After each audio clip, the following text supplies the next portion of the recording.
So I'm currently at 399.6 followers. 1,000 followers. I was assuming that I would hit 400,000 like sometime 2 years ago or some shit, but it suddenly stopped going up, and I can't tell if it was because of I had reached market saturation in terms of people who care about me, or if it's Elon fucking with shit, and it's just. So that's on X. Yeah. You have the 400. Also, I never call Twitter X. Oh, okay. It just sounds stupid, don't you think? It's very stupid. It's hard to say to begin with. But if you have a rule to just call it Twitter, that's fine. Like, why change, right? Yeah. Like, people still write. The New York Times will still write X, formerly known as Twitter, as if it's like Prince after he changed his name to an illegible symbol.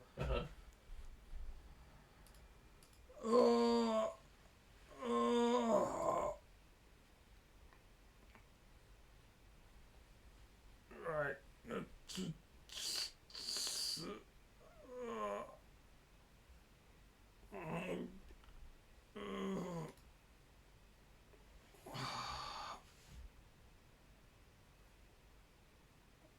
French cooking music. Oh,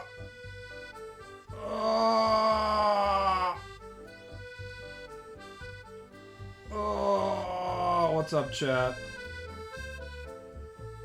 I think market saturation for elf titties is infinite, so Elon's fault 100%. It's Elon's fault, definitely. What was he cooking? It's a AI generated mouse. I guess they're trying to be Ratatouille, except the mice have human hands, and that makes it look extremely. Oh, this mice doesn't, but as usual, AI is continuing to improve, but is still just bad enough to be worthless. Like, it's amazing how good AI can get and yet still be, like, bad, you know? Oh yeah, my father is here, guys. He's sitting in the chair about 5 feet away. Feel free to ask him any questions. If you want any, like, boomer point of view.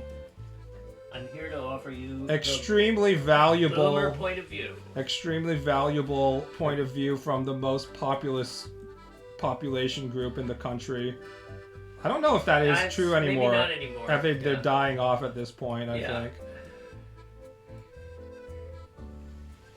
If you know that a YouTube title says French music, it just means there's going to be accordions in it, you know? Probably. When they say French, they're just like accordion music. Can Dad speak Japanese? No. Nope. He's American. Only I can speak Japanese. I'm one of the chosen ones.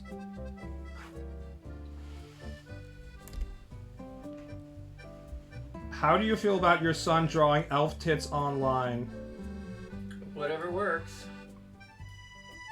Think about all the more horrible things I could be doing to make a living. I could be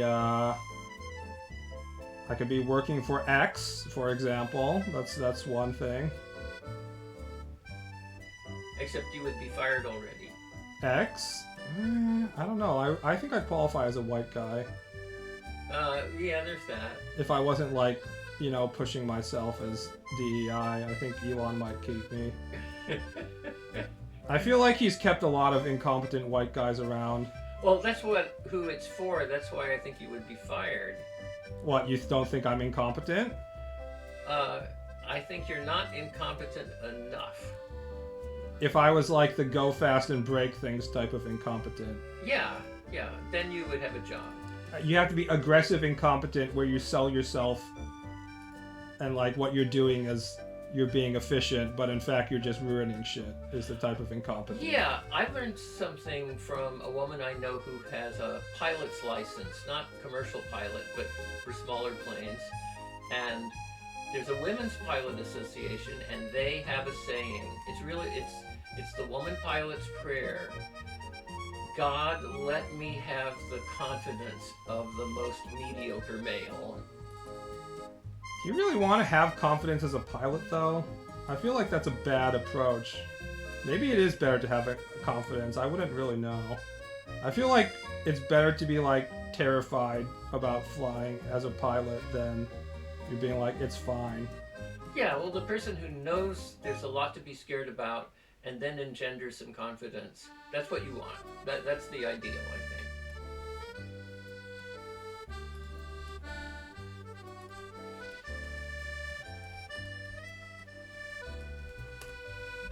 think. Dunning-Kruger is the term that we artists use.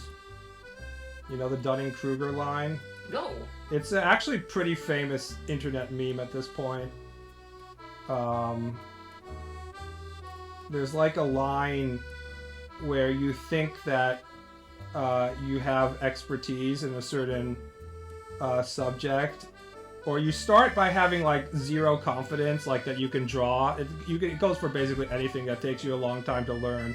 So you start by being like, I have no idea how to play the piano, and then once you get to like, 100 or 200 hours of playing the piano or whatever, you become super overconfident in your abilities because you don't know how far it is to go. And then it crashes because once you start to get really understand what's going on, you're like, oh god, I'll never be good. And then it slowly goes back up to like the appropriate confidence level. That makes sense. After like, 10,000 hours or something like that is how it works basically. So anybody who's like, god damn, I'm so good at something on the internet, people will start calling you Dunning-Kruger.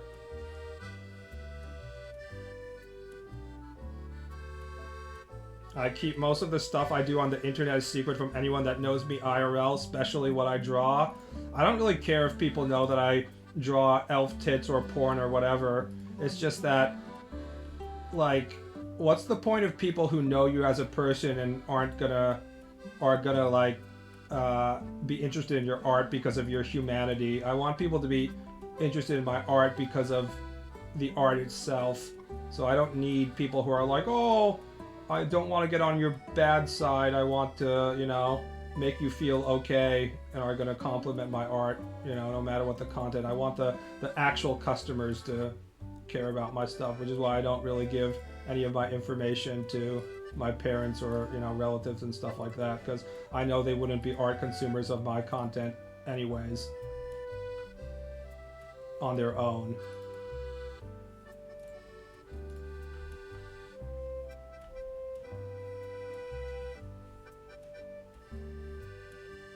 Pretty insane how you are always making new art quick and consistently. I think I'm painfully slow, honestly, if we're going compared to like actual pros.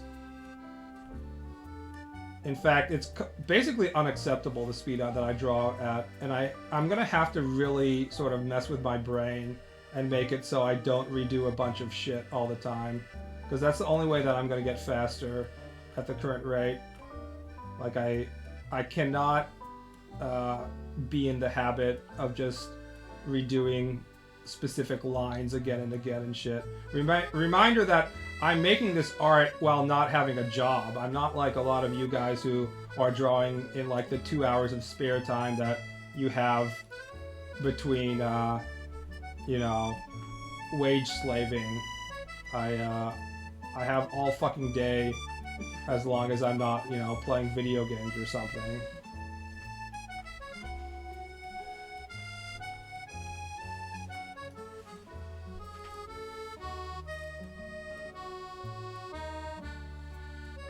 You need like a different chair setup? I don't know. I'll manage. Well, figure it out yourself, I guess. You can always like put my top futon on the back of the chair or something. There's that. Yeah, maybe. That's a good idea.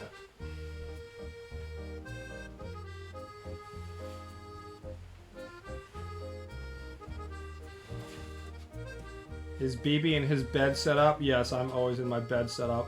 No one gets to sit on my bed except me because it's both my work desk and the only place where I sit in this house. That's why none of the cats are allowed to come into my room. Today I'm being asked to draw 90s anime sci-fi girls.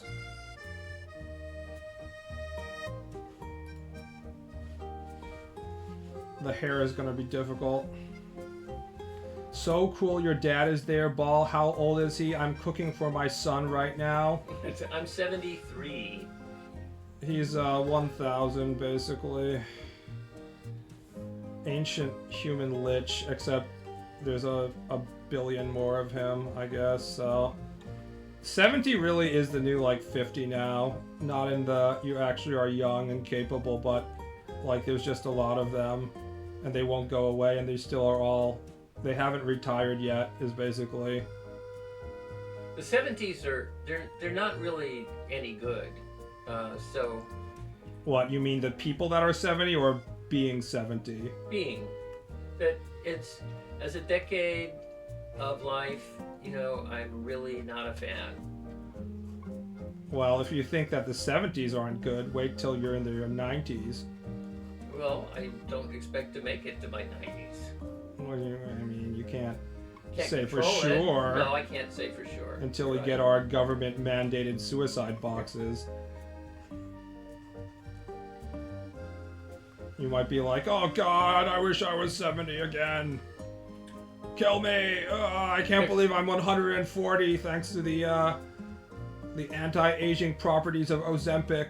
Yeah, well, you know, my mother, your grandmother, Yeah. she used to say, I wish I had a date, that there was something right under my ear. It was like a button, and then it would show a date, and then I would know, and then I would plan based on the date. But I don't have anything like that. Well, that's what why she would say. that's why we pay professional soothsayers and stuff. Go and find the sage and have them, you know, cook a turtle shell and look at the cracks on the turtle shell to divine your future. That's what they used to do in Japan. I don't know what the Greeks and stuff would do. Huh. I think that's also Chinese. I think I've heard of that.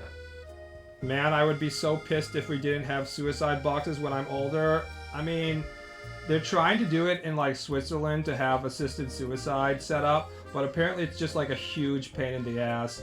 I was listening to a podcast of like some woman who has some kind of uncurable disease that keeps her in like constant pain every single waking moment of her life, and she's been applying to use the legal assisted suicide in one of these European nations for like 5 years now, and they still won't grant it to her. And I'm just like, Jesus, if they're not going to give it to the person who's living in a constant state of physical torture every waking moment, who are they even going to grant it to?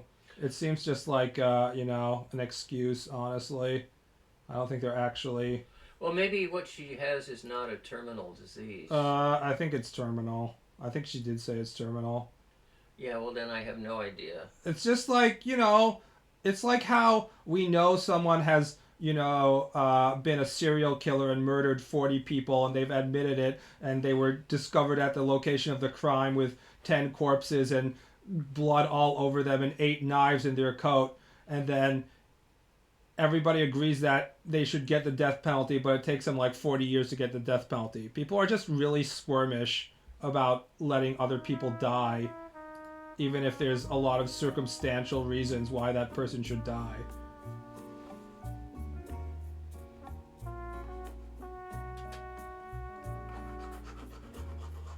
Like, nobody wants to be the person who presses the button for the trap door. Yeah, they and don't nobody want wants to be on them for it. Yeah, nobody just nobody wants to be put in that situation. Uh-huh. Like, what if I get in trouble, you know?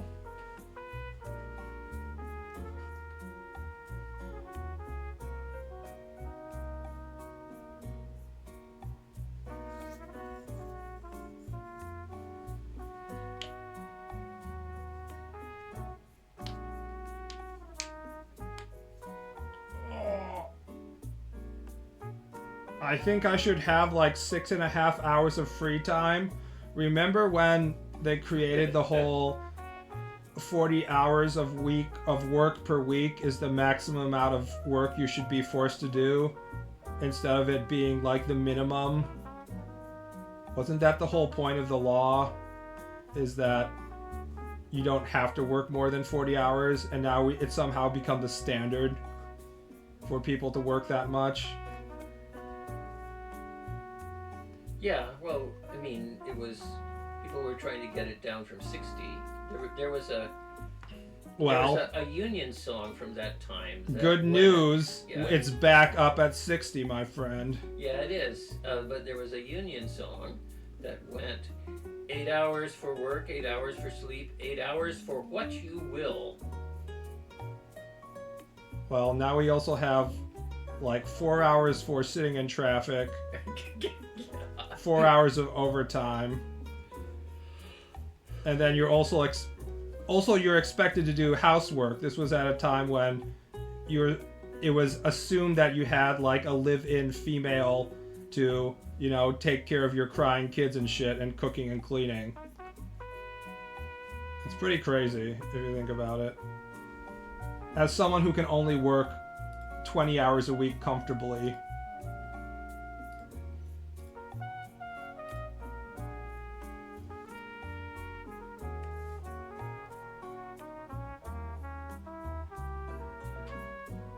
is your father proud of you? Yeah. Psst. What a patsy. Well, he's easily satisfied, clearly. I mean, he has to be. He doesn't have any other alternatives.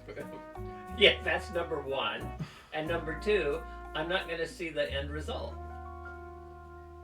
You can't guarantee that. Again, you might live till 120. You don't know.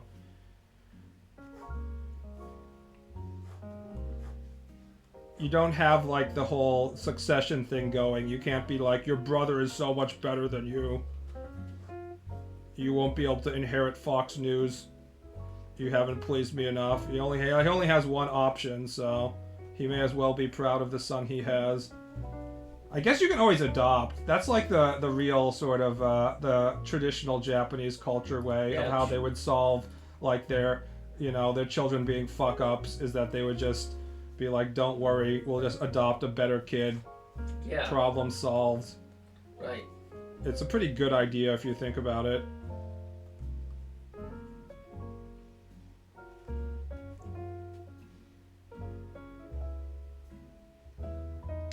Plenty of parents can just have absolute disdain for you. It's great. I can hear it in his voice. I think he's talking about his own parent, not you. Oh, okay. Yeah, it's like, son, I know you've made Rear Admiral of the Navy, but you didn't join the Marines like I did. So you'll always be a lesser man in my eyes. I think there was an Onion article, like an op-ed of, son, I will always love you, except if you join the Navy or the Marines, or as like a specific branch of the military.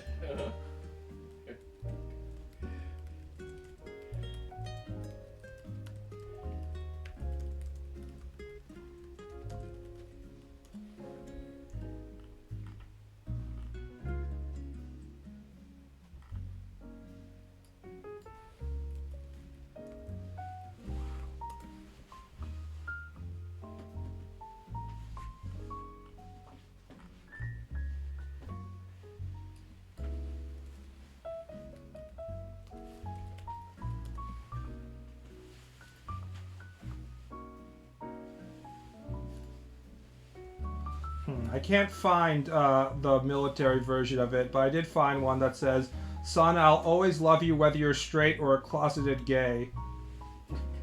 From 2014. There's something I want to tell you, son. You don't have to say anything. I just want you to listen for a second, okay? I want you to know that you are the most important person in the world to me, and that I will always be there for you.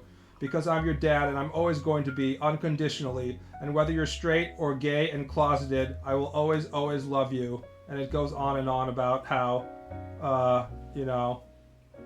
Is that the Onion? Yes, this is the Onion. Oh, yeah. I'm trying to find the Onion op-ed where, I know they had an op-ed where the guy was like, son, I will always love you except if you join a specific branch of the military. And he was from the other branch of the military. Uh-huh. Making the joke of the how much military hate the other branch of the military. They used to have more of those, like guest op-eds, that format. I haven't seen one of those in a long time. Well, the Onion has gone out of relevance, and they don't have the same writers as they used to have, unfortunately. Yeah, sure. Every once in a while, there's something that seems like, at the same quality as it used to be, but they're not what the force they were. I feel like peak Onion truly peaked at the election chaos between Bush and Gore. Yes, I agree. When they were we were waiting for the Supreme Court to come out, and the Onion had like an entire 5-week situation where they were pretending the country had fallen into civil disarray, and there was murder in the streets and stuff like that, and the revolutionary soldiers occupying the Capitol and shit. And it's just not as funny anymore when that has actually happened in real life, right? Yeah. Unfortunately, the Onion, like everything, including South Park and stuff, has the problem that real life became just as crazy as the parody, which makes it very, very hard, Well, but also, they left Madison, Wisconsin, and they moved to Brooklyn, which cut them off from one of the main sources of their humor, because they gradually forgot what the rest of the country's like. I mean, it's also they weren't. A lot of the writers graduated and went on to working in Hollywood and stuff like that. Yeah, that's true. Higher paying stuff.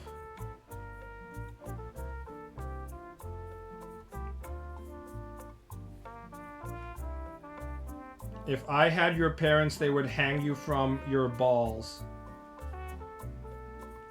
Counterpoint is that if I had your parents, or whatever, you poorly phrased that, I would have already, adopted various survival strategies to prevent them from hanging from my balls, and I wouldn't behave like an honest human being around them. I would also probably have moved out.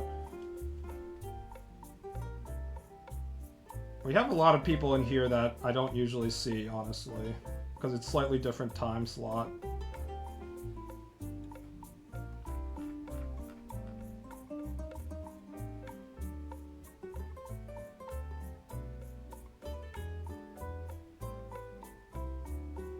It's funny how the Onion 2 months ago wanted to buy InfoWars, but the judge rejected the purchase. That would have been peak sort of through the looking glass moment, honestly. It's unfortunate that didn't happen. I mean, InfoWars deserves to be owned by the Onion, let's be honest. They were made for each other.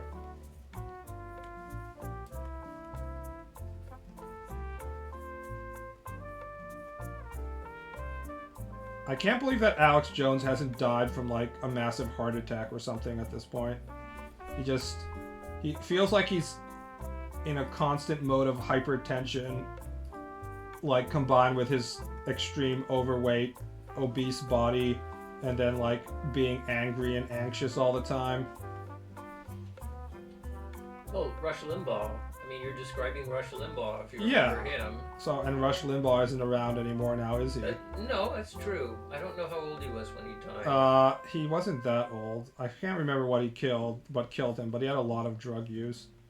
And he was a big cigar smoker. Yeah, too. He was a big cigar smoker, and he was in a constant state of anxiety and anxiousness about how the country was being taken over by, gay frogs, and, the liberals were putting stuff in the water and, shit like that. So, and Alex Jones is more that way than Rush Limbaugh was. Rush Limbaugh was just, angry in general. I think the drugs killed him early.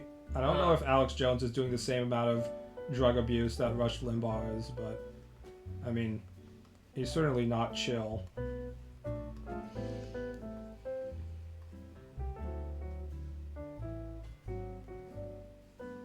I mean, who's the angriest person you think that lived the longest? Oh, that is a great question. Because you look at someone like Jimmy Carter, who seems to truly love humanity and tries to find the best in people and stuff. And it's not particularly surprising that, he lived as long as he did. But you compare that to what's the longest you can live if you're like in a state of constant anger and hatred and stuff like that. That's a great question. I would say I'm Cheney, trying to considering he had like a fake heart and stuff, but there's evidence that suggests that he might have mellowed out a little recently. Well, we haven't seen him in a long time. That's right. So. He's completely quiet, and also his daughter Yeah, gay, and he came adjusted. around to it, which means that he's not in his giga angry phase. Yeah, he's not. He can't go all the way. Robert Byrd, someone is saying. His dog-fighting rage on Senate floor is still legendary. Do you know who Robert Byrd is? Yeah, West Virginia. Senator of West Virginia. What year is he from? Is this like Jim Crow era that we're talking about? He went back to that. Absolutely. Yeah. Didn't Strom Thurmond like live till 100 or something as well? That's true. So it looks like you have to be a Southern segregationist. Yes, that's what it takes. You're staying alive so one day you can see the antebellum South restored to its glory is their motivation, I guess.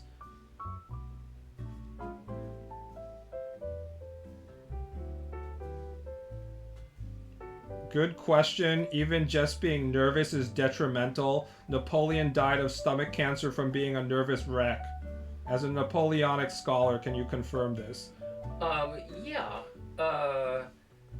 He died on St. Helena, and there's a lot of factors, but in terms of his personal state, he was definitely in the blaming everybody else for what happened mode.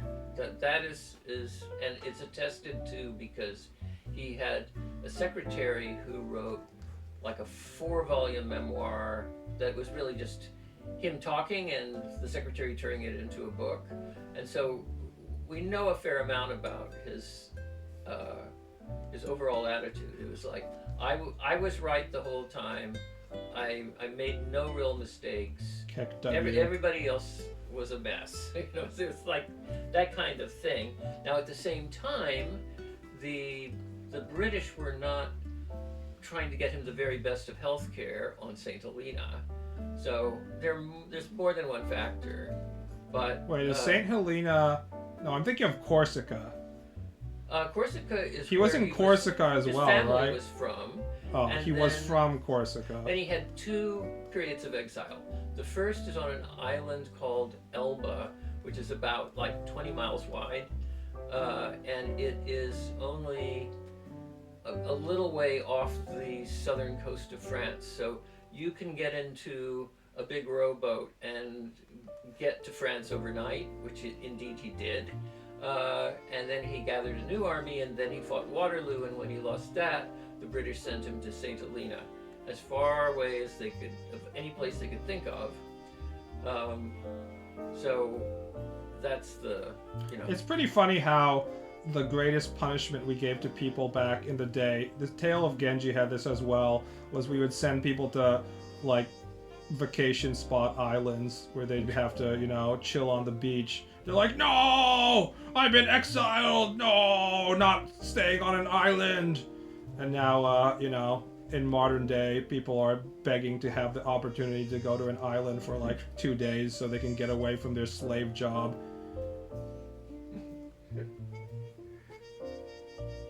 His eating habits were also apparently terrible. Very quick, very messy, barely chewing. Well, yeah, that, and also, you know, he ate the most fattening aspects of both sort of Italian food, which is Corsican food, and French food. What, like and butter? And he had chefs that would really serve that up, you know. And since when he was a young man, he was someone who could, like, get by on 5 hours of sleep in the field, you know, for weeks at a time. And so he was burning it off. And he was eating the way a person eats when they're going to burn it off all the time. But by the age 30, that didn't work. And you can see that he has a paunch in the later painted, you know, portraits. Also, he must have been under a lot of stress being short and all. Yeah, well, he worked that off pretty effectively on people. We have a lot of video evidence showing that short people are angry all the time, so...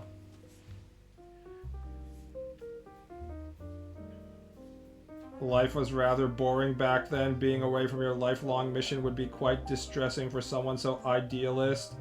I mean, what was Napoleon's lifelong mission? To become Emperor of Europe? Yeah, I mean... Can you just read that whole thing again? Or is somebody saying... Someone's just agreeing that it sucks being exiled to an island if you want to, you know, do something, because there was no internet back then. Yeah, that is... He was over-energetic. I mean, it was the same for him on Elba. Also, he was stuck there, and then he reorganized the entire island, which he had the right to do. He was given it as his... He was like a princeling of Elba, and after 6 or 8 months, he couldn't find anything more to do with Elba. What these people need is weed. They just need to be high. Is that you talking or someone else? That's me talking. Uh-huh.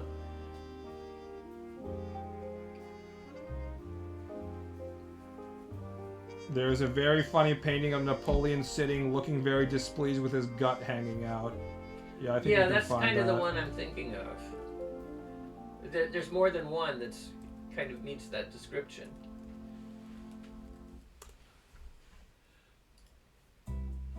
Yeah, it's a pretty famous one. I think I've seen it before multiple times. This is the one that they're talking about. He's just like, ugh. It looks like how we all feel when we've eaten like 30 fried shrimp, because it's in like a pastry. it's in a big like pastry. yeah, it's like the unlimited shrimp day for Red Lobster, and we're like, well, I'm paying for all you can eat shrimp. I may as well try and stuff them down as hard as possible. Uh-huh. And then you're like, huh. You're reconsidering your life choices sitting there as you try and digest this massive amount of fried food. It's that kind of a expression. Bonaparte just wanted to finish the continental blockade and starve out the British. It's a shame he failed. If only he had succeeded, we wouldn't have to worry about the damn Brits anymore. Alas.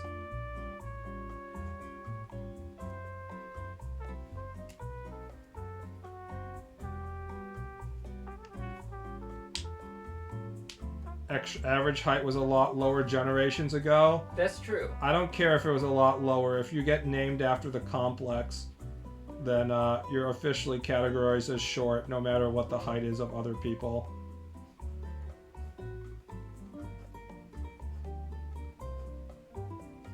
You've become essentially the most famous short man in history, if you're Napoleon.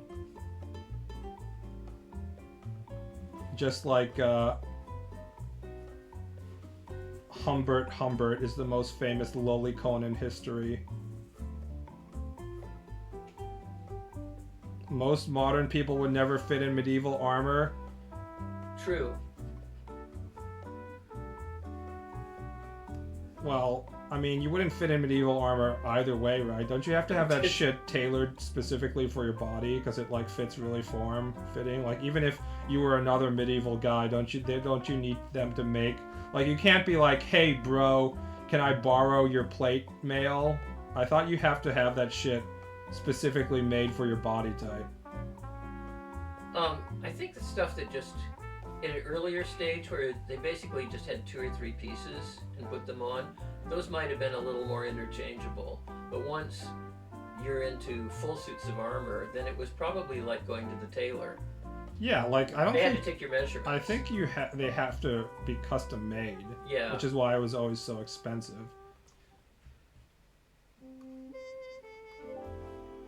It would be cool if there was some sort of technological development where we were able to build like a new kind of material that was like way stronger than like Kevlar.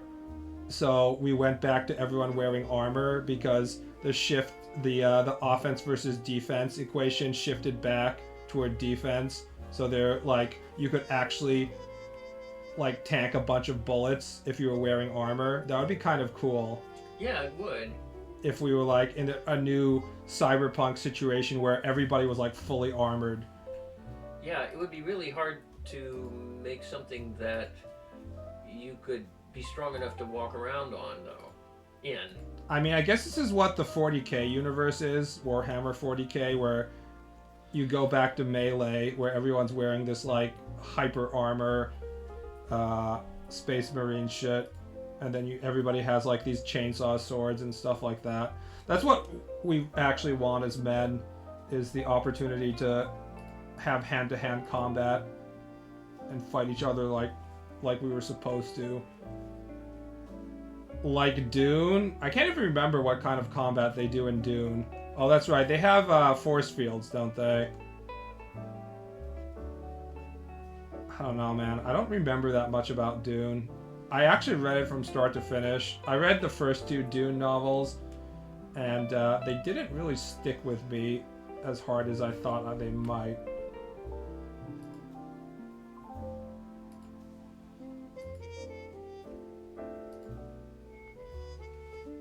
So I wasn't actually that excited about the Dune movies coming out.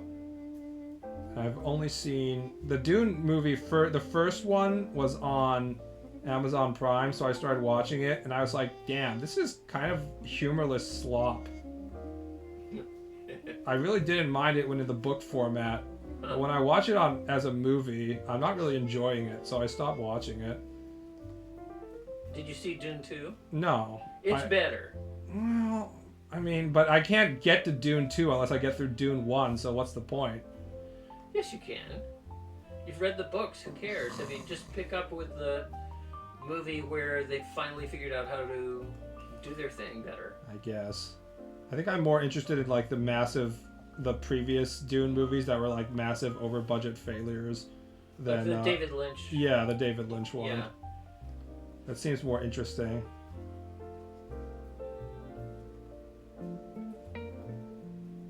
I tried watching Dune and I couldn't get into it. The pacing fell off and those Zendaya close-ups got on my nerves. I know she's pretty, now give me the damn plot already. The plot is super simple for Dune. We're in the desert, we're using drugs, and we're having relatively simple Imperial Palace intrigue. And that's about it. It doesn't ever actually get more complicated than that. It's a very drug-positive sci-fi story, that's for sure. As was written then. It was written in, like, the mid-60s. If you use enough drugs, you can become a god, is basically what it's about. You can reform the planet and you can become a god. Surely there won't be that many negative side effects from being incredibly high all the time.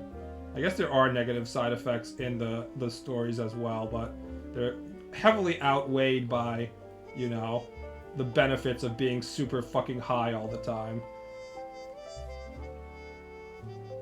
Sounds like Lion King, but with extra step.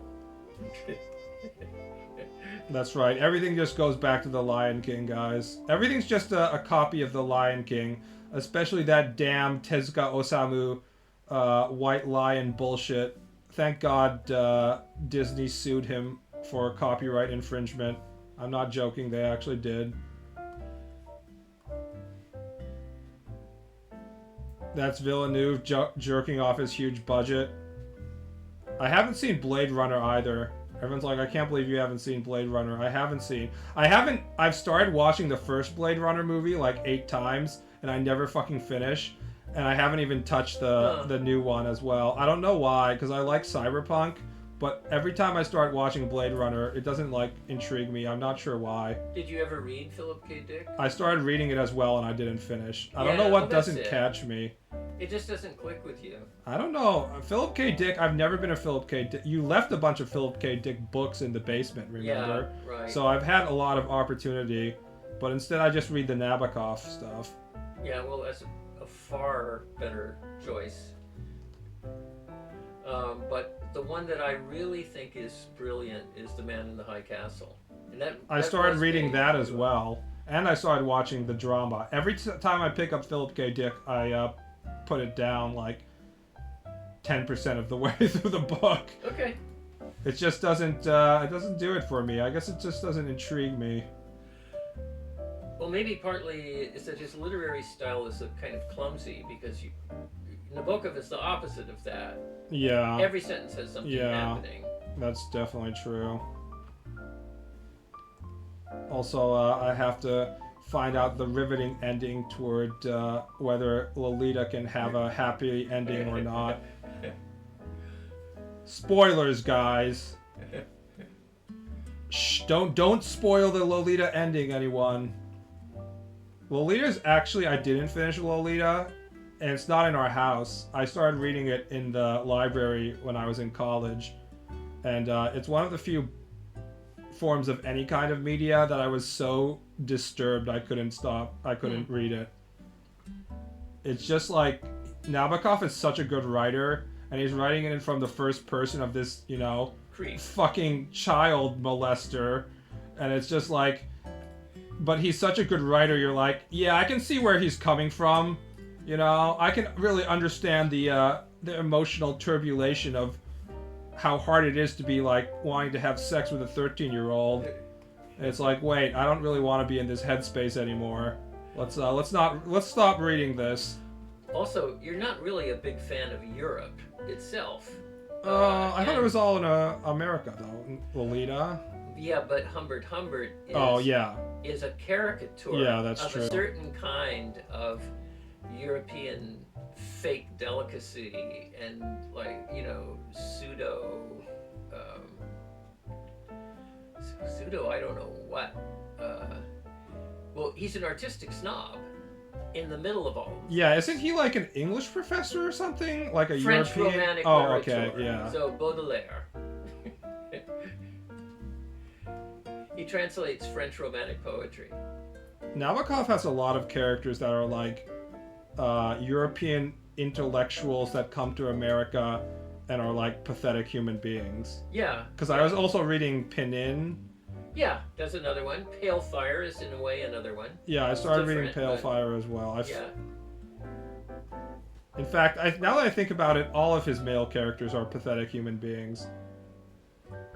I remember reading. I actually finished Laughter in the Dark, which is an entire novel spoiler about a guy who is like physically unfit, has a small amount of money, wastes it all on a woman who does not take him seriously, and it ultimately ends with him being disabled so he can't see anything. He goes blind, and then she is openly taking her lover into his house so he can hear her laughing and getting it on with her guy while he is being cucked in a state of blindness, and that's how the fucking story ends. So it's like peak Omega male content if we're going by the Sigma Chad ideas. You can't get any more of a loser than that. Also, the other Nabokov novel that you left in the house that I finished was, I can't remember, The Defense. Yeah, the chess player. Which, spoiler, he ends by him killing himself. So, Nabokov male characters, currently, 0 wins, I'm seeing. Yeah, that's I don't true. see any wins here. Not much wins going on. And Pinin starts with the guy having all of his teeth pulled. That's like the most shocking shit I've read, because it like was an actual like medical practice where people are like, yeah, all your teeth are healthy, but you know what'd be better? If we fucking pulled them all out with pliers so you could have dentures when you're like 30. It's fucking insane. Like, I can't believe that was like a common medical practice. Like, people recommended the craziest unnatural shit back then. It's like on par with like people being like, you should take 10,000 x-rays, it's or lobotomies and shit. I think lobotomies were actually effective for doing something, but like It was something you did for people that you had diagnosed as crazy. Yeah, but the oh, you have healthy teeth? We should pull them all out and replace them with dentures is insane.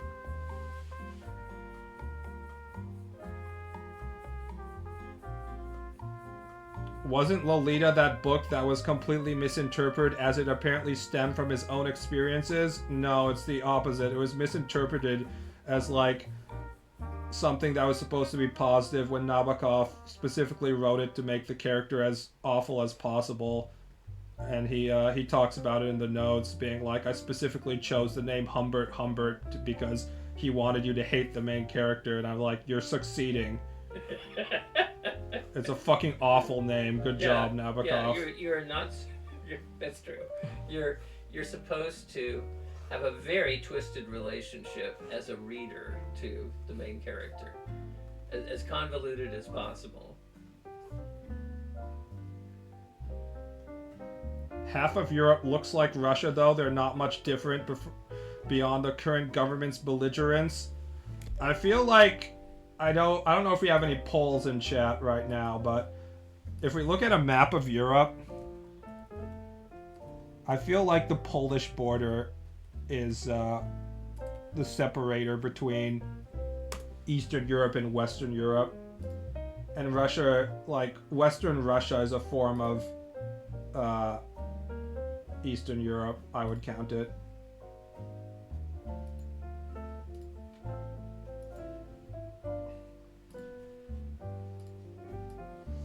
Like, we look at this, and it goes, the Germany-Poland border, I don't know what Czech would be categorized, but Austria, I feel, is Western Europe. Hungary, I feel, is Eastern Europe. Slovakia, I feel, is Eastern Europe. Croatia, Bosnia, that's all Eastern Europe, right? Anything that has, like, an IA at the end is probably Eastern Europe. So it's like right around here. Czech is the one that I really wouldn't be able to categorize.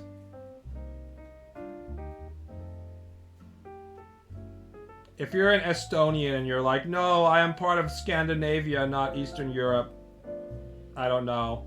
Well, you might be qualified. The Baltics. Yeah. But I feel like if you said the term the Baltics to Americans, they're like, that's Eastern Europe, right? If you say Baltics. Yeah, but what difference does it make what Americans say? Because we're the biggest, most important, most powerful country on the planet, and if we say that the Gulf of Mexico is now the Gulf of America, it is. Okay.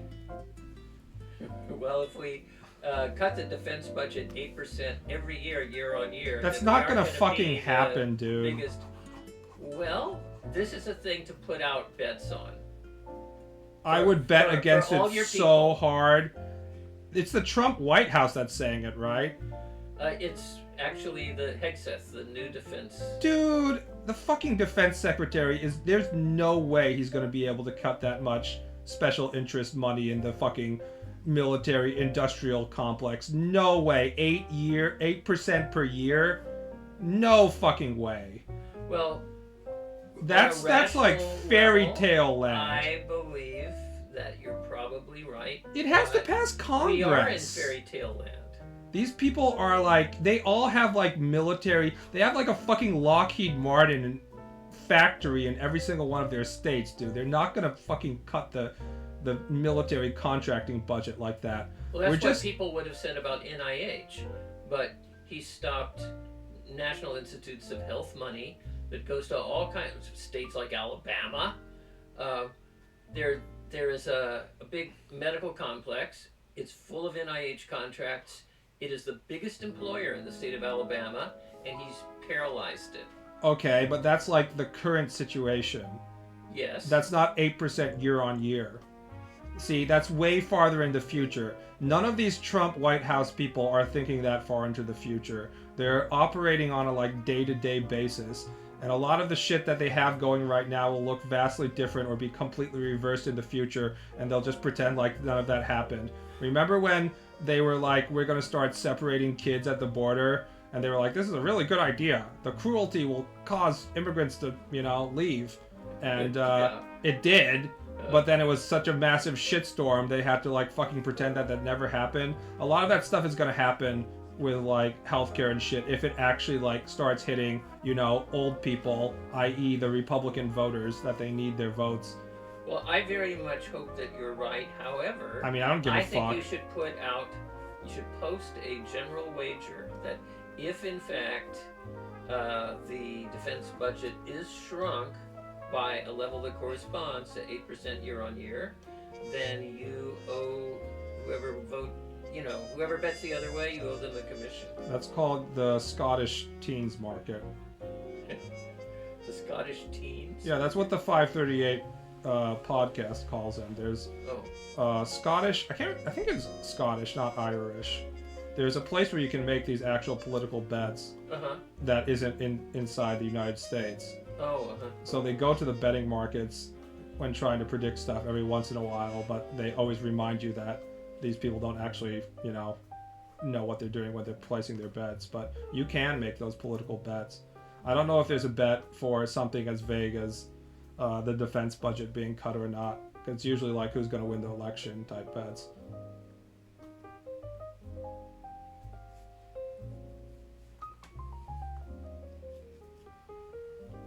Not cut the defense budget, just funnel it into something else probably. Here's what will happen. They won't actually cut the defense budget by 8%. They'll cut it by like 0.5% and claim that they saved $8,000 billion because none of the numbers that they actually put out into the world are real numbers. They're just claims. So...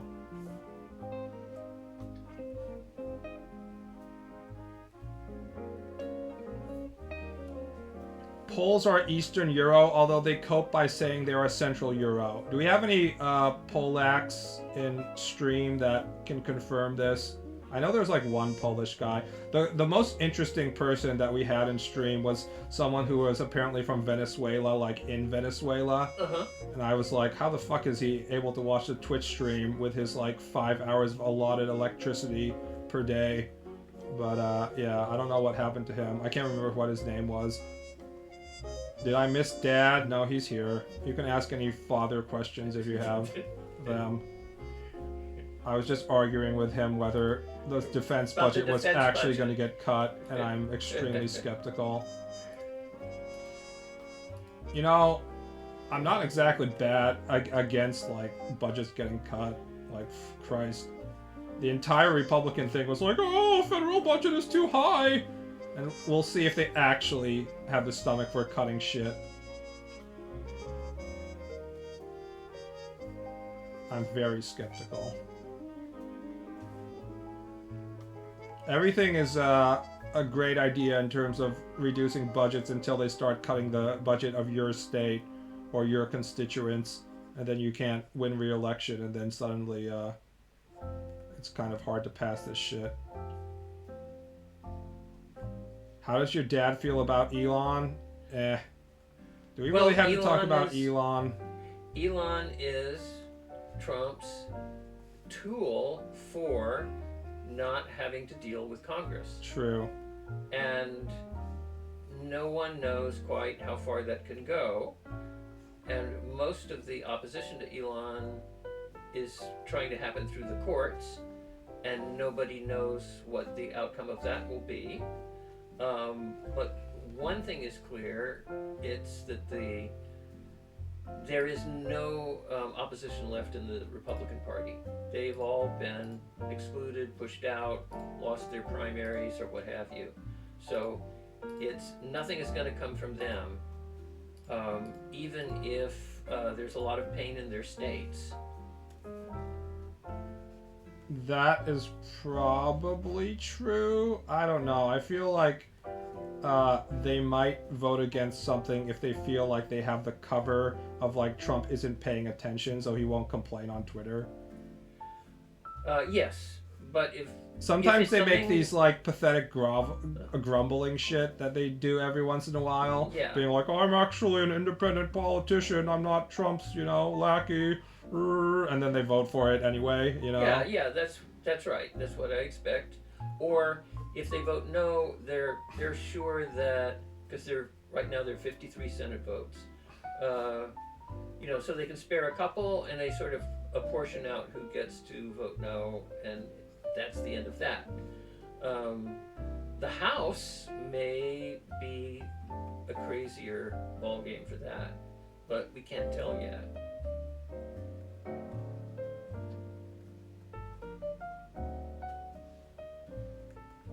But in any case, for the moment, presidential authority to make things go away inside the executive branch is getting redrawn completely, and the courts are impotent to stop it. That's the current state of play.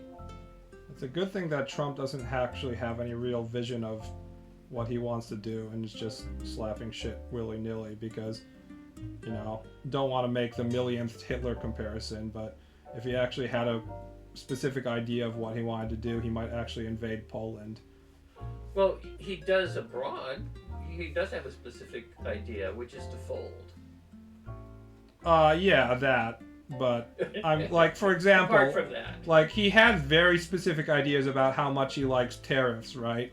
But then when he got the capitulation from Canada and Mexico, he was like, okay, we won't immediately put in tariffs. Like he's not actually pushing to have a concrete vision of a new imperial U.S. state.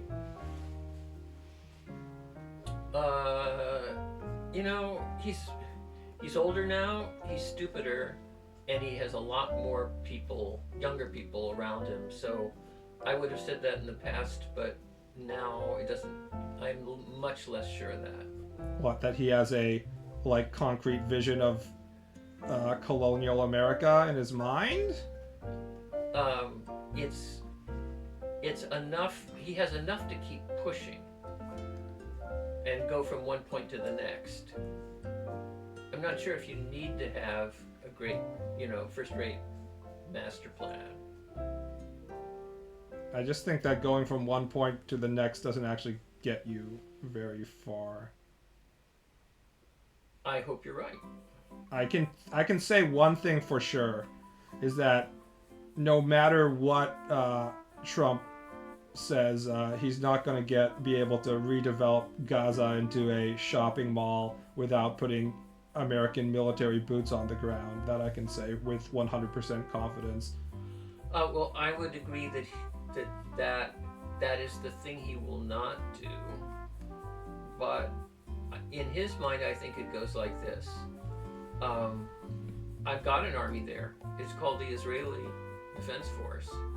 And I am promising Israel that they are going to get a cut of me and the U.S. getting rich on Gaza, and that's their motivation, and so they can go in there and do all the heavy lifting of this horrible urban renewal. I think 10 years from now, Gaza will still look like just a blown out post-apocalyptic, concrete rubble hellhole, and nothing will have been developed at all, whether it's living conditions for Palestinians or Trump's Mall of America plan. Well, I will, we're not, I agree with you that the chances of it materializing are really, really low. What I disagree with you is that he has no picture of what he's doing. Well, I think he has a picture in the sense that when I was a fourth grader, I would take a piece of paper and draw the T-Rexes with laser cannons on their head that I would want to be in my secret lava volcano lair and shit like that. That doesn't mean that if I asked you to buy me a T-Rex with a laser for my 10-year-old birthday, that's actually going to be materializing in reality. Okay, yeah. Well, I think that's all I'm saying, though. I mean, if there's one thing that we should have learned, it's like he can draw with a Sharpie pen this thing that he wants. If there's one thing we should have learned in the last 20 years, is that despite America's military might, they're really, really shitty at building anything in the Middle East, and eventually they just leave because, you know, the people living there don't cooperate, and they keep on planting IEDs, and there's nothing you can do about that. Yeah, I buy that. And there's no other place to park all these, 2 billion refugees extra that he wants to produce. That's all true. Hey, what's up, guys?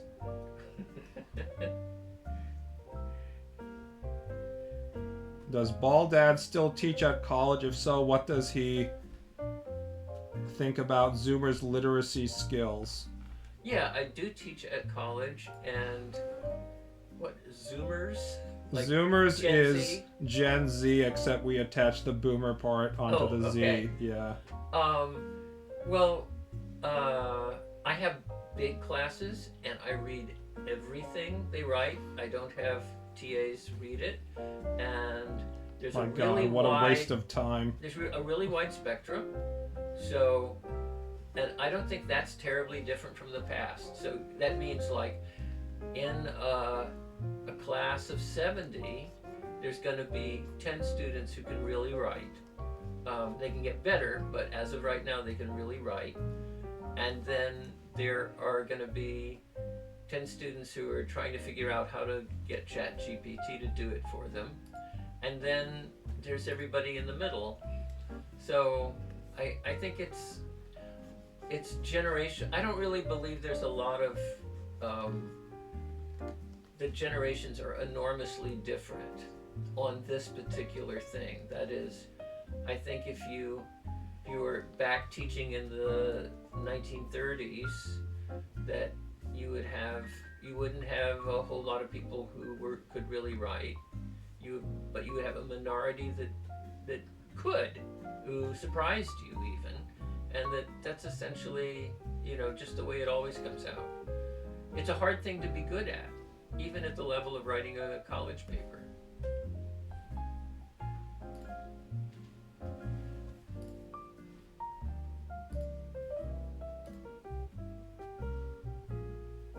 Let's ask AI.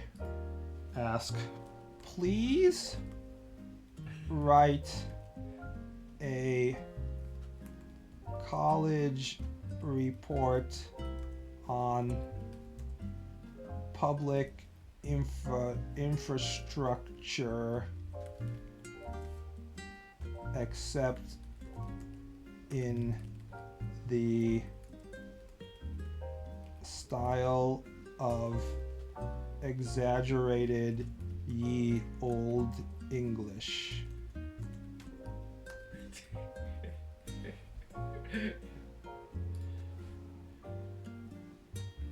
Here be a grand college report writ in the florid tongue of yore upon the noble matter of public infrastructure as befits thy request.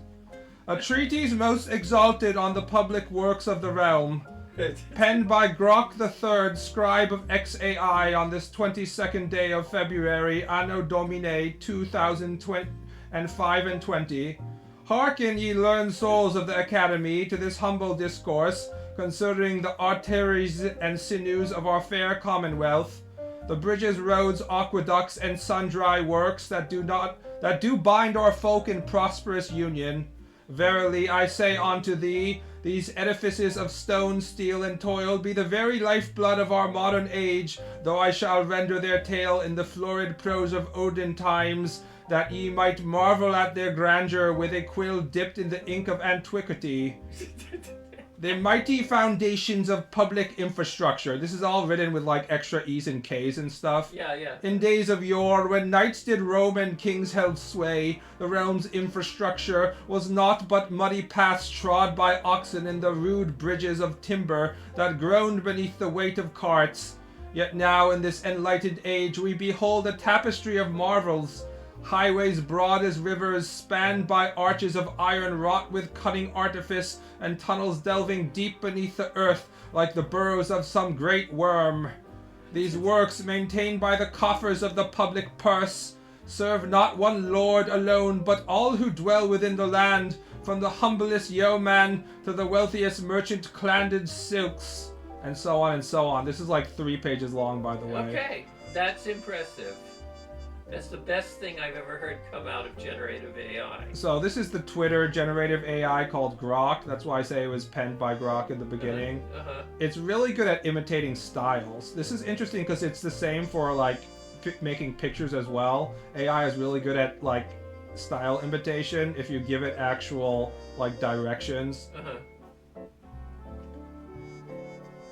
The virtue of roads and byways, consider if you wilt, the king's highway, nay, the people's highway! Exclamation point. Whereupon the chariots of steel, driven by the fiery breath of engines, do speed from hamlet to city. In elder times, written spelled with a Y, a journey of 20 miles might claim a fortnight, beset by ruts and robbers. Now, by the grace of asphalt and the surveyor's craft, such a track be but a morn's diversion.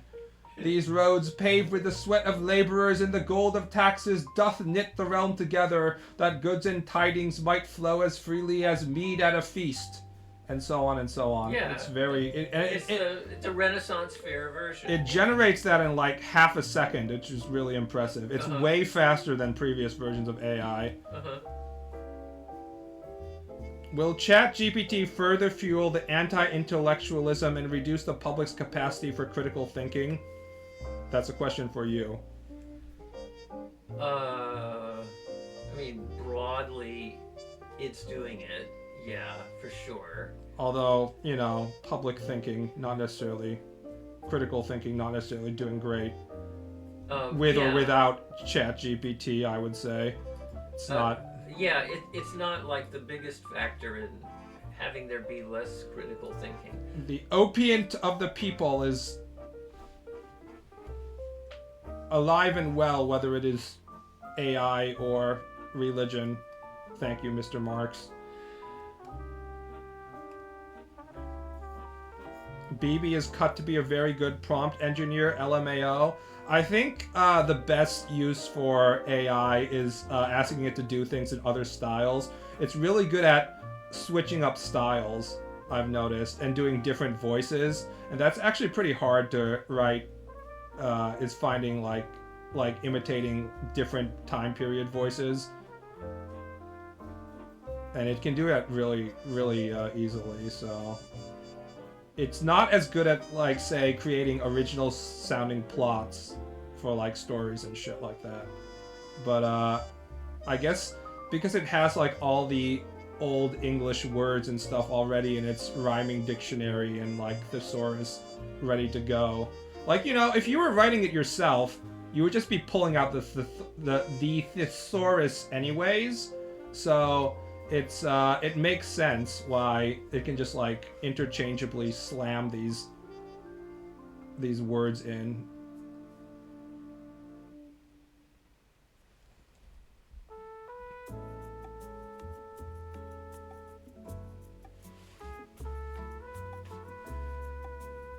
Why does BB's dad sound younger than him? Why do you sound younger than me? I'm farther from the microphone. Oh, that's a good point. I wonder what happens if I point the microphone toward you. I don't think it will make a huge difference, honestly. Well, let's see. Do I sound different? Somebody say.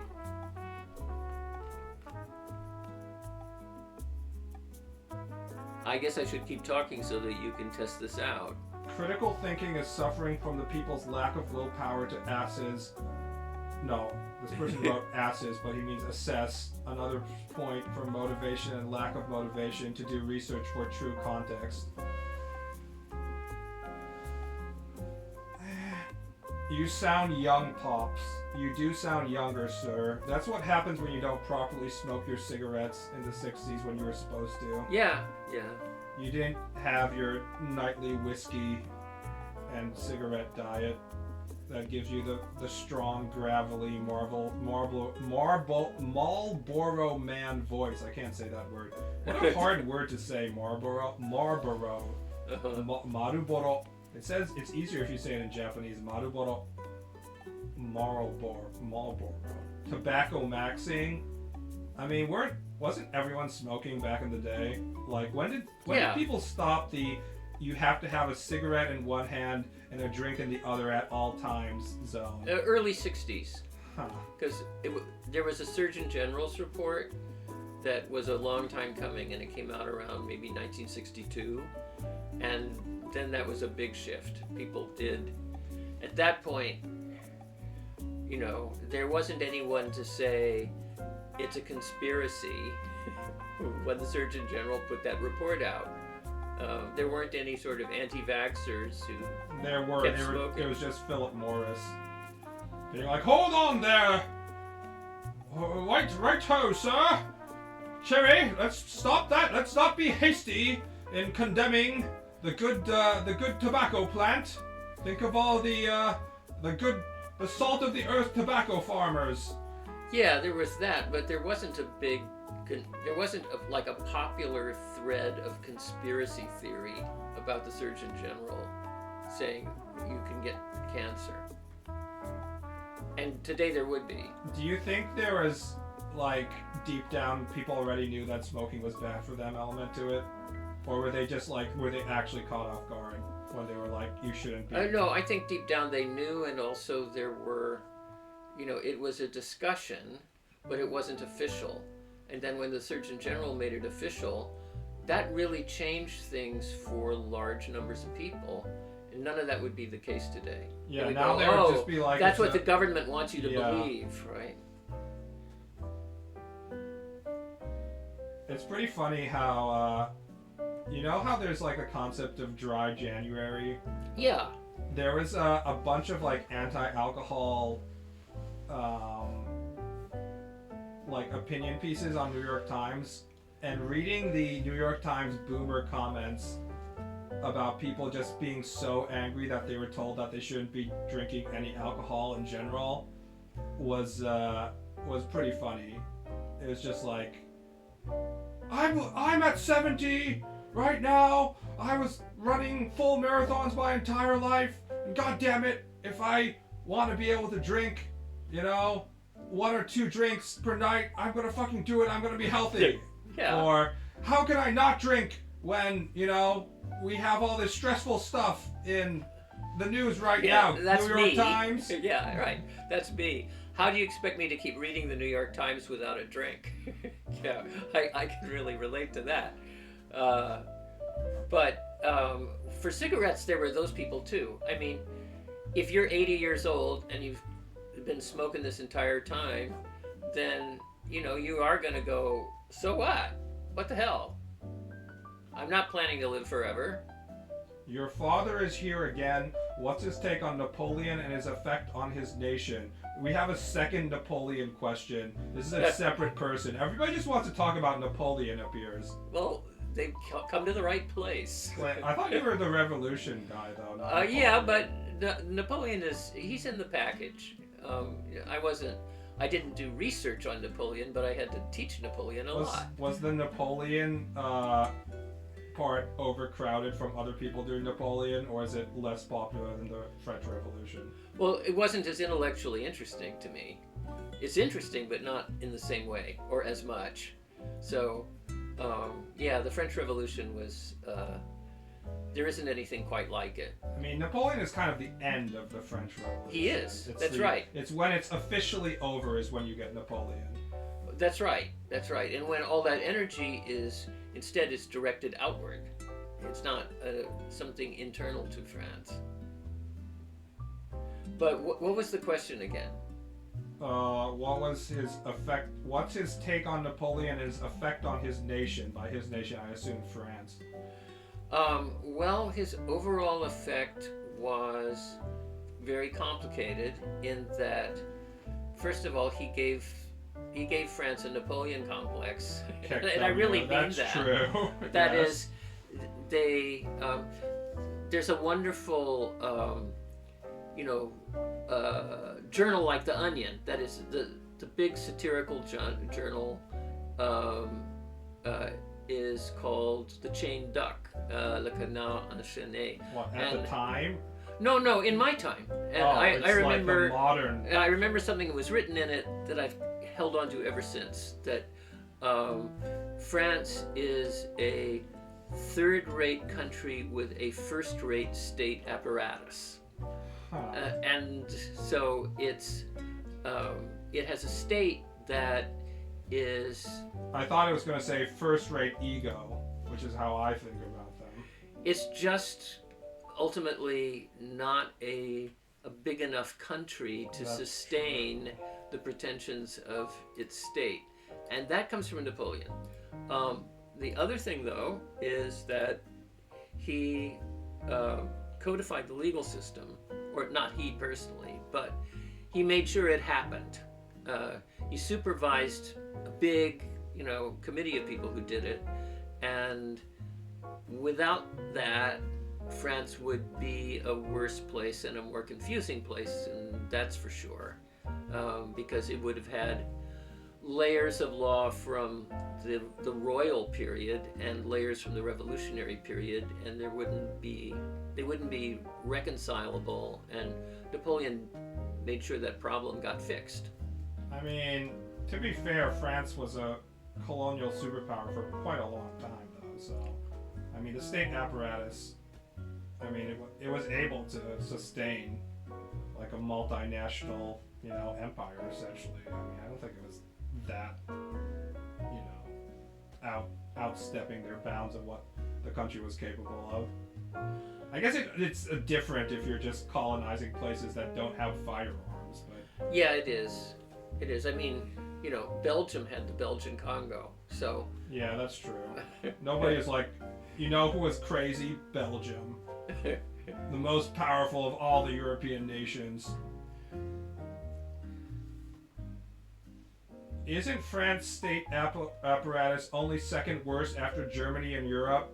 I mean, don't we have a lot of Euros at this time slot that can actually personally complain about how bad their state apparatus is right now?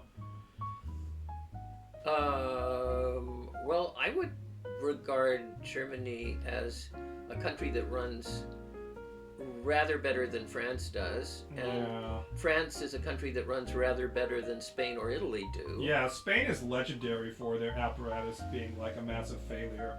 We had Spanish guys in the chat for a while, and it's like a fucking joke is what they were always saying. It's like 10 p.m. in Europe. That's peak Twitch streaming times for all you losers who aren't going to go out and party.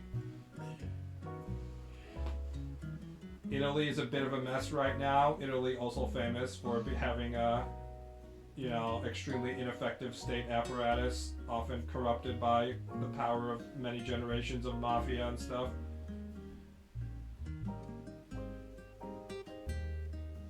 Belgium is one of the founding countries of the European Union, so at least they got that going for them. Brussels is also legendarily unsafe, at least for European standards.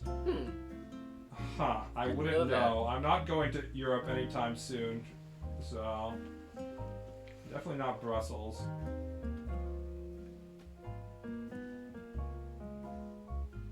Wasn't Napoleon slapping all of Europe around for 20 years or so? He tried. Yeah, no, he totally was, but he still overreached, and he had a habit of not figuring out what he could consolidate, and then doing that, he kept expanding, and trying to include Russia was like the ultimate folly, but it wasn't the only one. If he had basically held to an enlarged France, maybe the Low Countries, and the western half of Germany and the northern part of Italy, and just said, that's it, he would have been in a very secure position. It would have been really hard to dismantle that. Yeah, Germany wasn't really a country back then, so he Right. could have just really carved out a nice chunk for France. Yeah. See, the big problem with modern, I'm gonna occupy this location, is we don't have the populace who's like, I don't care who's in military control in my area as long as I don't have to pay too much taxes because, you know, it's just the aristocrats doing shit anyways. We don't have that people anymore. And everybody has a fucking AR-15 thanks to the U.S. military-industrial complex shipping weapons all day long everywhere. So you no longer, like, if the local population doesn't want to cooperate, you basically have to have your full military force there forever. And as soon as you leave, then you're out of control of that location. See U.S. in Afghanistan. And then it just goes back to the locals. So either you're gonna, like, try and kill everybody there and then, like, put in your own settlers, or you're just gonna keep your military there forever. You can't really occupy locations anymore without local help. And very few, you know, the Middle East is a great example of this. Very few locations are just like, I want you to stay there forever. So, I mean, that's why I'm saying that there's no way Trump is going to be able to develop a Mall of America in Gaza. Like, you forgot that Hamas is still there, right, guys? Like, they're not all gone. They're literally there. That's why you're asking Hamas to give you the, you know, hostages back. Yeah.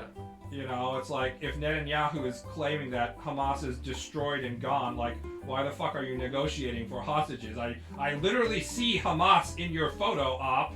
He's there, you know, they're bringing back corpses. I think Hamas is still there. Yeah, and also on a recruiting basis, in terms of getting young kids in at the bottom, they're good.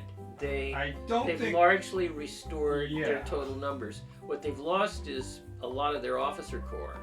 So yes, that makes them partially vulnerable, but it's not really a smaller organization. Yes, it turns out that if you bomb some kid's entire home to rubble and kill his siblings, he doesn't like you anymore, and he might join a militant organization that wants to, you know, commit terrorism against Israel in the future. Pro tip. That might be a thing. He's betting on Putin for support. I bet, Putin support to colonize Gaza? Putin can't fucking invade a country that's literally next to his own country without his supply lines falling apart with the help of Belarus. You think he can fucking send troops to goddamn Israel? Did you just notice that fucking Syria has gone back to control of rebels, you know, because Russia can't provide military support anymore? Like, it's crazy how short our fucking memories are in these things. Assad's cousin was getting, like, hung from a fucking telephone pole, by the way.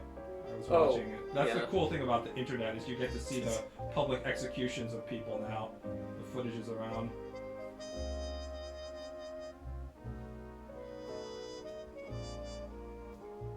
Being related to the Muslim Brotherhood and those resources help. That's the thing, right? Even the quote-unquote moderate political parties of the Middle East are like the Muslim Brotherhood, which is not really moderate.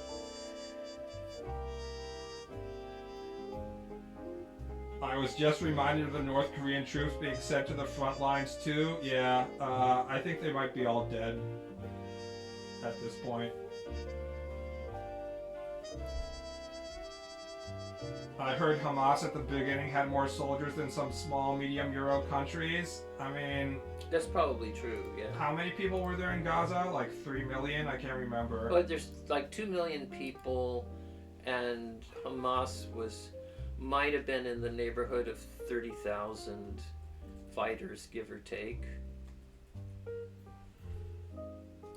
So, if we're saying that Israel has killed, it's killed like 20,000 people now? Yeah, but most of those are not fighters. But let's just assume but it's actually, it's about 50,000. 100% of those 50,000 people that were killed were Hamas fighters instead of random people that got hit by, you know, these large-scale rockets and are killing children who are probably also Hamas fighters, then yeah, Hamas has been properly destroyed at this point.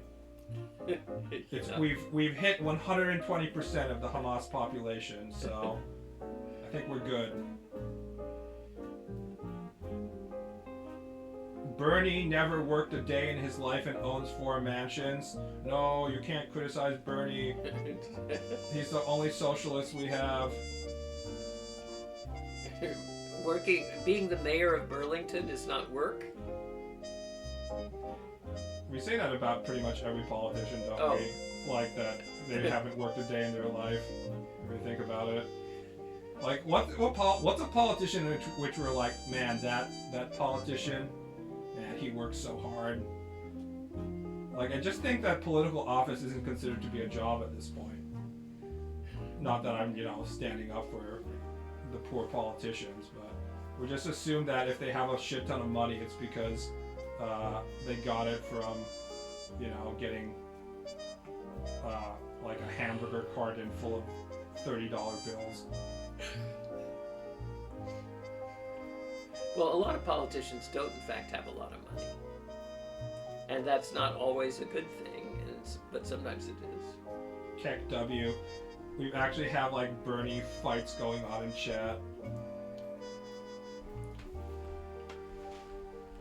I don't really want to criticize Bernie Sanders because he's literally the only politician who actually is like, we need to have passed laws for the working class at this point. Who isn't like focusing on cultural shit and is like, the big struggle is between low income labor and the shareholder stock owner class.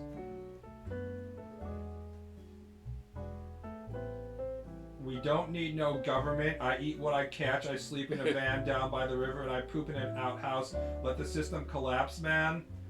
People say that until all the other people start showing up at their river because the government has now collapsed and people are, trying to go to a different location.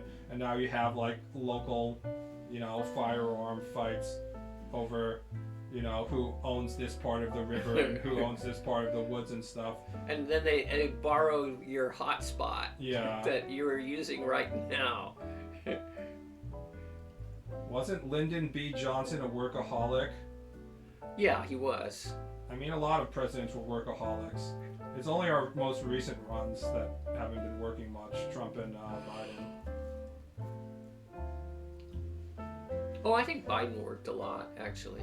I mean, he was too old, but within that, I think he worked a lot.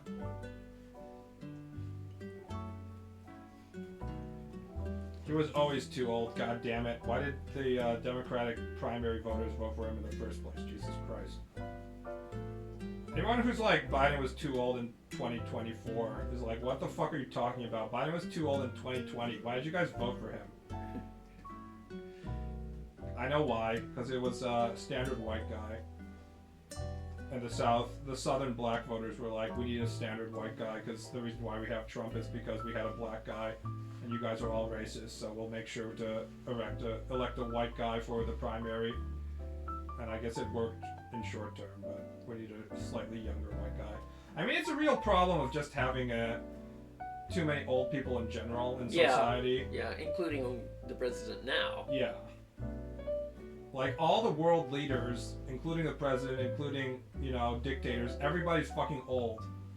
The only young person is Macron. And a few other Europeans and shit like that. Yeah, and he has the Napoleon complex problem. Yes. Are there any Roosevelts left that could take over? No. No. There are no Roosevelts. There weren't many Roosevelts at the time either. He was kind of, he was a little special. Throw that old bitch Hillary in the home too. She already is basically in a home. She's in the, complain about political stuff she has no effect on CNN and take credit for shit she didn't do stage of her political career, which is basically the same thing as being in a home.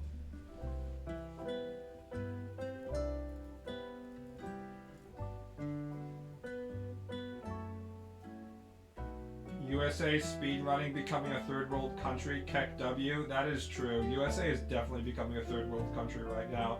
But the truth was, the United States was always kind of a third world country because it had so much income disparity. Like even before Trump, it had like a lot of third world country aspects to it. I always felt. Yes. Because it's like it's the whole like we shouldn't tax the rich so they can just pay for their own private road instead of having the entire country be slightly nicer. Uh-huh. It's like as long as I got yours, and then because that's what third world countries are, right? Like you have your private compound, and you don't worry about the unwashed masses, and you make sure they can't enter your country club, and that's basically what the United States was. And if you look at like health information and stuff in the shitty red states, that's also a third world country status. First world country economy with developing social structure. I think there's only like actually like 4 or 5 real first world countries on the planet, right? Like, well, a little more than that, but like the Scandinavian countries, some of the European countries, Japan. Yeah, most of the EU, the UK. I don't know. I bet if you asked Japan. a bunch of the Euros in chat, they'd be like, ha ha. I live in Spain. We're definitely not a first world country. I've heard a lot of the Europeans in the chat be like, no, this is not a first world country at all. We also have the highest illiteracy for a first world country. True. That's what makes us strong. Ignorance is strength. The Ministry of Truth said so. The U.S. always had the capital of a first world country, yet since that money is like in 1% of the population, the living standard is pretty terrible, healthcare and stuff. So there was a brief period in the United States where income inequality wasn't crazy after World War II, and ever since then, I guess there was a period between World War II and Reagan in which people were actually getting taxed at like 70% if they were making a shit ton of money. And then United States could pretend like it was a first world country, and after that it's sort of like it's become what it is. A lot of those numbers come from the Deep South, sadly. Everybody knows that the Deep South in America is a third world country. I don't think there's any debate over that.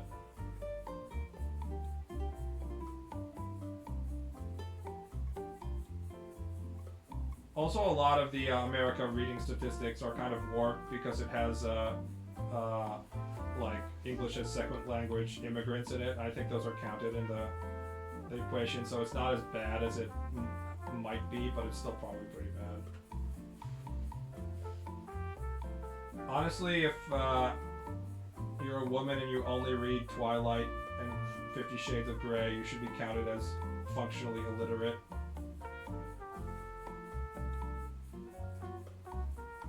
I would say men who only read Maxim and Sports Illustrated would be counted in the same category, but those magazines don't exist anymore, so...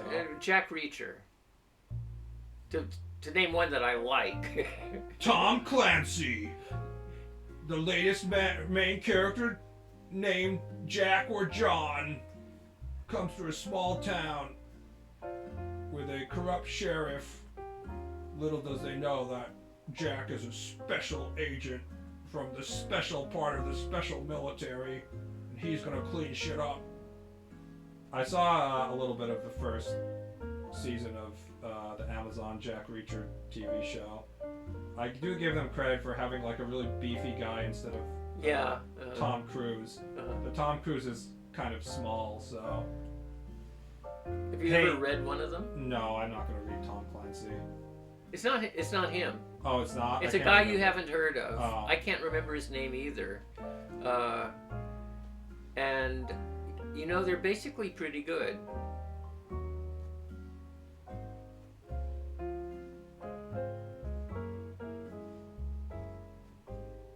Hey Uncle, what's a magazine? They're like they're like internet pages, except you can't install ad blocker, so you end up seeing the ads whether you like them or not.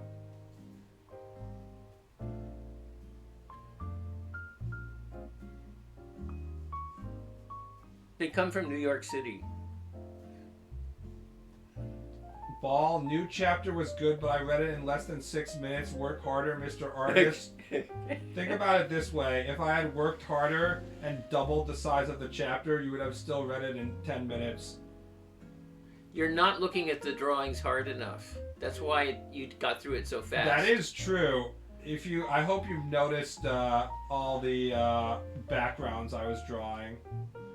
Actually, you know what? If I'm being 100% honest, I don't want people to be spending a lot of time reading my manga slowly, because I think manga is meant to be read at a very specific speed, and that speed is actually very fast. So you're not supposed to be staring at like the backgrounds. The whole like, no, this is high art. You need to be staring at all the background details is fucking cope for Western cartoonists. Manga artists know that you're supposed to like just speed through the fucking pages nice and fast.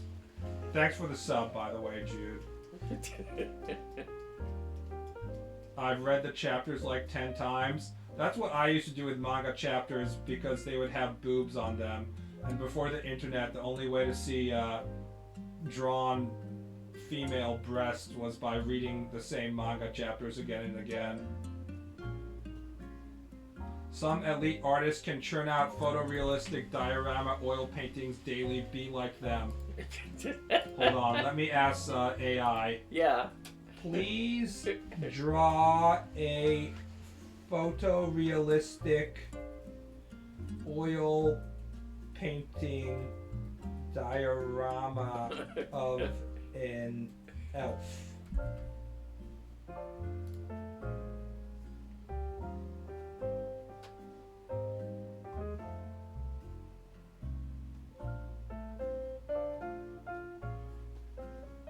I think the combination of photorealistic and oil painting in its own is like kind of contradictory, don't you?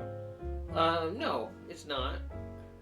But Like you won't have the oil painting. Of oil painting. Well, maybe if it's like one of those Flemish, hyper realism.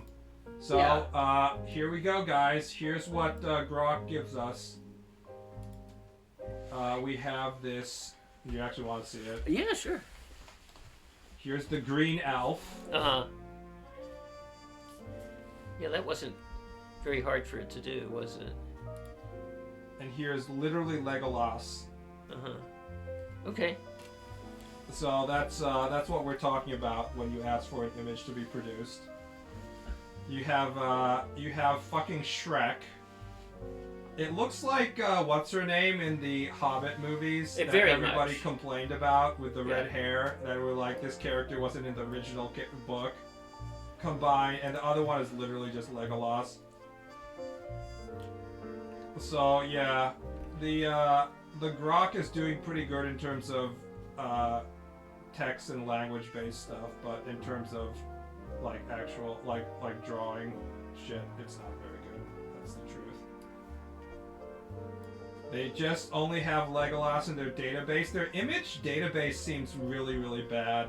Like here, if I ask for Baiken, the previous time I asked for let's try Chun-Li. Chun-Li is like a major character, right? Chun-Li,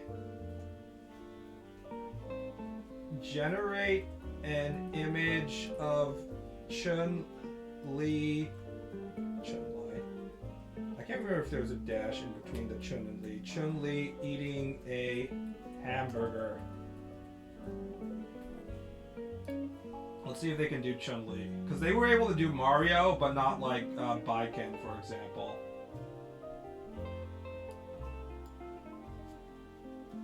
Holy shit. It's just like vaguely Chinese women. I guess they got the blue right. The fucking eyes. They got the bangle right. The clothing is vaguely similar. It's still generating it. I always ask them to generate pictures of them eating food because it becomes like a they can't even get to the second one. It's too hard. Ponytail Chun is so cursed. Yeah, she has to have the buns, doesn't she? freshly escaped from the CCP and enjoying the best America has to offer. So, if you ask for anime characters, you often get these Asian people that look nothing like anime characters. Baiken of Guilty Gear eating a hot dog.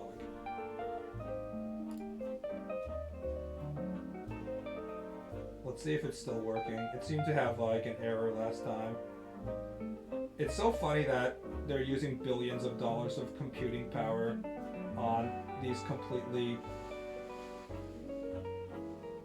Yeah, well, at least in this case, it's more than an audience of one. Yeah, true. You don't have to look at each of these things. I'm gonna give up at this point. Yeah. So, at least they got the kimono right. They have her in this like combination of a kimono, and it seems like one of the, I forgot what the Korean things are called, like the chogri. The fingers are melting and becoming tentacles and wrapping around the hot dog. Now I want to see it. When you say that. See, the hands are always extremely difficult for the AI. This is a rare situation where it seems like it doesn't have too few fingers. It's almost always too many fingers. Interesting. I think this this white jacket is very Guilty Gear-esque. What is that dog? Haven't you seen a hot dog that is merging with the bun before?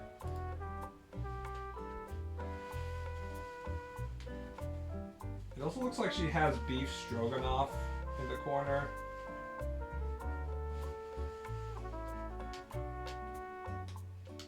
The hand on the table also seems too small. If we're going by anime standards though, having hands that are like 40% too small is a tradition of anime, so I guess that's not that wrong. I think the funniest shit is like Microsoft claiming that soon we'll be generating full video games out of thin air, and you'll just be able to play your dream video game. Like seriously, we can barely generate more than 3 seconds of animation, and they're like, no, we'll have like a fully interactive video game that you'll be able to generate in real time. It's like, give me a fucking break. Also, you're running these servers at a loss right now. You seriously fucking think you can make a profit running a AI generated video game in real time on your fucking servers? Like, this is such fantasy land that these people like. I guess the point is just to pump the stock as hard as possible and then like sell out before it crashes. Like, I don't understand what the whole plan is. It's crazy. Text to image is old. Image to image is the pain right now. I mean, we've had image to image for years. Image to image came out really early, and the people who actually use it can get it to, you know, generate good stuff. But I love AI slop so much, bros. Generic garbage straight down my throat. The ironic part is I'm the artist here, and I probably enjoy AI slop more than any of my audience members. Yeah, probably so, yeah. As the artist, I'm supposed to be like, no, it's taking my job, but I'm like, haha, look guys, let me play with, you know, AI to, you know, make these funny stories. Let me play with AI to generate fake images, and everyone's like, yeah, I'm bored with this shit.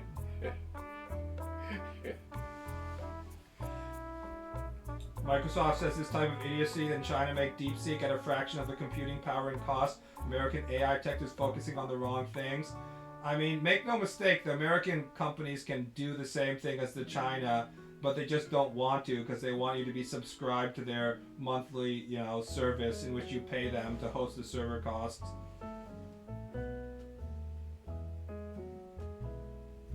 I think because you know AI is an actual threat to your work, LOL.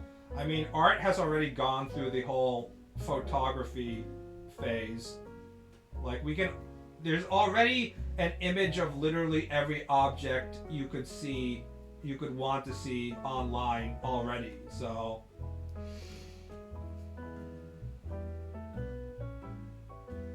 AI doesn't know the keynote that is ugly bastard shit posting. Let's ask it. Please generate an image of a ugly bastard hentai male protagonist looking creepy in Japan.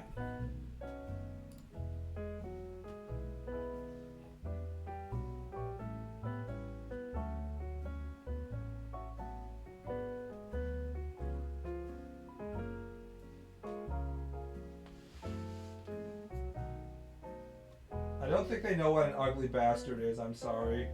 Yeah, it's too vague for it. Well, it is internet code. What we get is basically a horror movie character wearing a kimono. I like how as long as you put in Japan, Then it knows what no, to well, do. it gives it a fucking cherry blossom. Just like it automatically puts a cherry blossom in the left corner of the image. And they're like, ah, yes.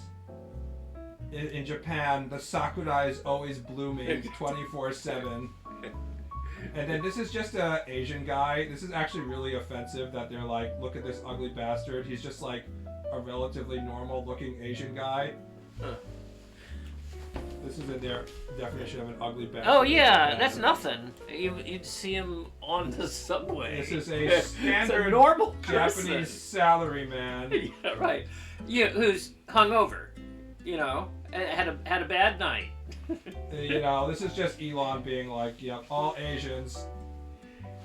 Aren't cherry blossoms in one specific part of Japan? Actually, so cherry blossoms are planted throughout Japan, but what's interesting is they all, they respond to temperature changes in the spring when they go into flowering. So the Japanese weather announcer will be like, there's a line of where the cherry blossoms are flowering, and it goes from the southern part of Japan and up north over the course of like a week and a half or so. So they'll announce it in the weather report, like, you know, we have the cherry blossoms are blossoming in the, you know, Kyushu, and then it goes up to Kansai, and it goes up to Tokyo, and so on and so on. It's really interesting. Well, not interesting, but it's one of those like, you know, Japanese wabi-sabi, you know, the beauty of the Orient kind of things that, you know, you weebs enjoy so much. You can't be an ugly bastard unless you're at least 20 kilograms overweight. So let me show the AI how to draw a proper ugly bastard. I'll draw him right now. Most important thing is he should be bald, right? An ugly bastard isn't truly an ugly bastard. If he has a good head of hair, that's not an ugly bastard. Yeah. Yeah. Being bald is step one. You have to have a nice thick nose. Wide noses are considered to be unattractive in modern society.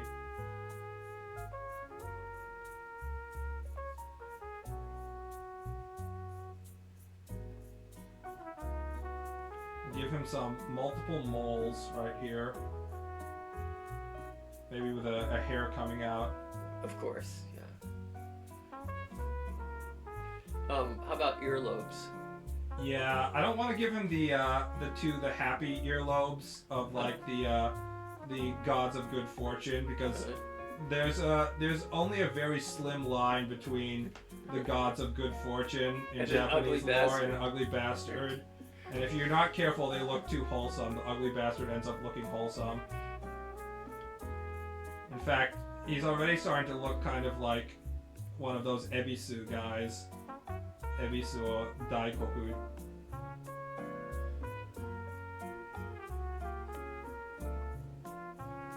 I think a big key is to make him bald, but also give him hair, as in all bald up top, but like long hair.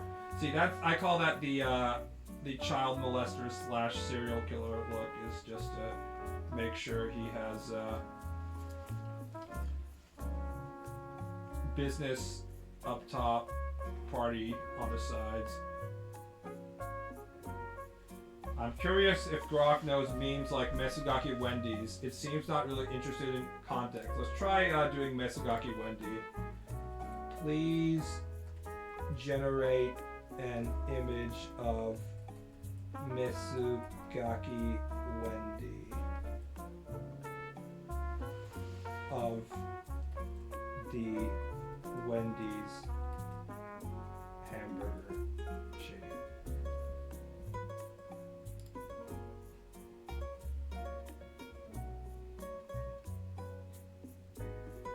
Male baldness pattern is scary.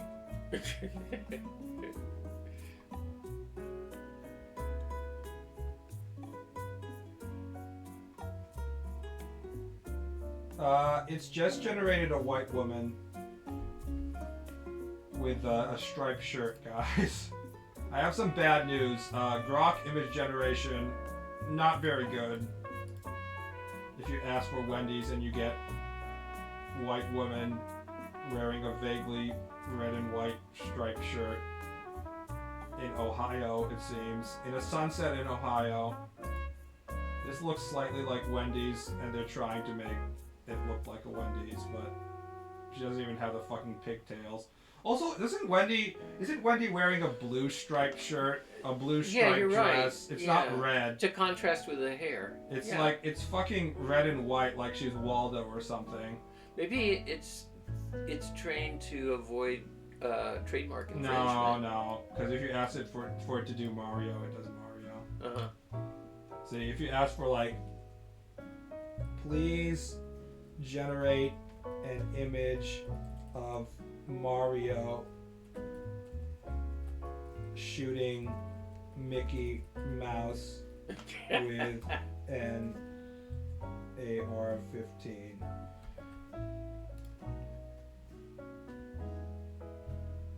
We probably wasted 10 houses worth of monthly electricity doing this, Lel. It's okay. It's not me footing the bill.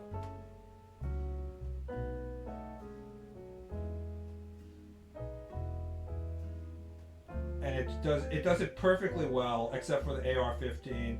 It kind of ends up like a snub-nosed SMG instead of an AR-15, but besides that, it's pretty much on. Well, Mickey Mouse has 3 ears instead of 2. That's not good. Now I want to see. Yeah, see, it looks like that. So the more famous the character, yeah. regardless of IP. It's like the finger problem. Yeah. Too many ears. Yeah. Wow. But this one is basically perfect, except that Mickey doesn't look exactly like Mickey. But Mario is extremely accurate, on point. That's a Sig Sauer. I don't know about that. Well, I think Mario is missing an eye. Punished Mario. A demon without a home. I like how you politely ask the AI to do this by adding please in front of every prompt.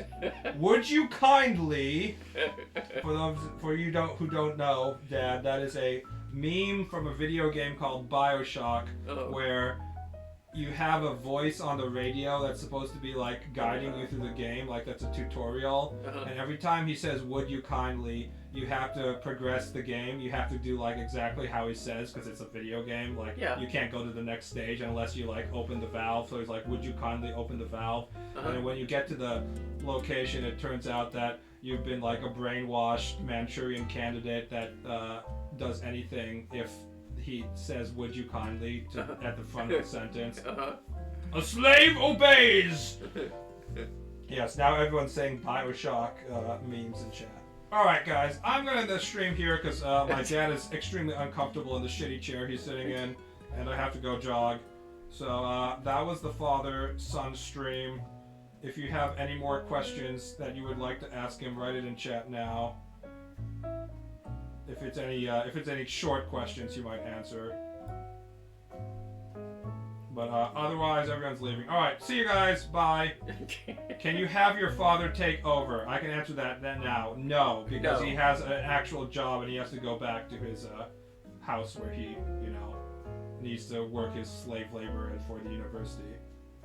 Let him talk about the Holy Roman Empire and their interaction with the Franks and Alamans. No. No. We're not going to do that. Not a medievalist.